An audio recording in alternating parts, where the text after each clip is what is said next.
What's going on, everybody? This is the follow-up review for the Izzo Alexleva machine. So I've had this machine for about 4 months now. I've pulled hundreds of shots, and these are the pros and cons of my experience. First pro is the heat stability. This thing is a beast. It takes a good hour to heat this thing up, and then once it is heated up, this thing will maintain the heat, so much so that when I turn this off, the heat maintains for hours afterward. Secondly, the consistency. It is a lot more consistent than the E61 Alexleva that I have, in the sense that if I keep the grind setting where it is, the shots may vary a couple seconds here or there, but the shots still taste pretty delicious. Thirdly is the flavor profile. I like Italian espressos that are just big in chocolate, big in body. This machine gives me exactly that. So I love having the shots pulled on here. Once in a while, I'll go back to the E61, but for the most part, this has been my go-to machine. And then lastly, and most importantly, it is just so much fun pulling shots on this thing. I pull shots just for the sake of pulling shots. I've never looked forward to making my morning coffee like I do now.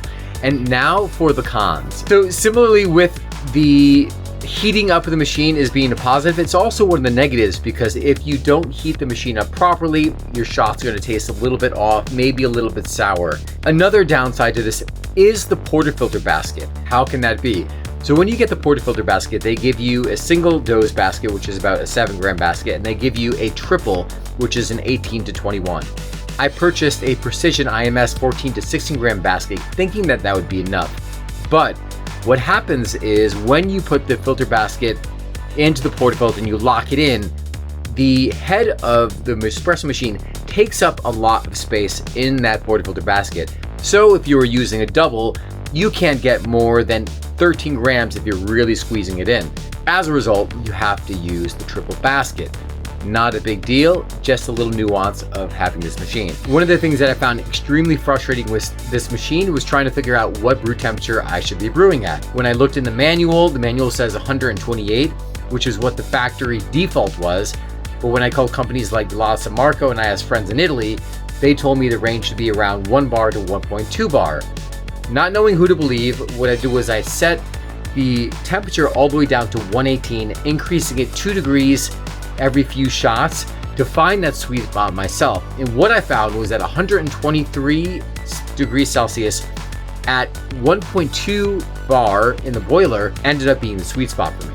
And lastly, the biggest downside I saw to this machine, and it's not so much a downside, rather something you need to be careful of, is that if you grind too fine and you pull that lever down, there's going to be a hell of a lot of pressure built up in that brew chamber. So much so that the portafilter might start to unlock itself, and when that happens, the thing is going to explode off, and whatever cup that is underneath the spouts are going to shatter because it is that powerful. I love this machine. Like, I wake up in the morning and I just look forward to making coffee. You can't discount that. It's just fun to make espresso. So I love this machine. The build quality is amazing. The feels very sturdy. I love it. I love everything about this machine. I'm super, super happy that I made this purchase.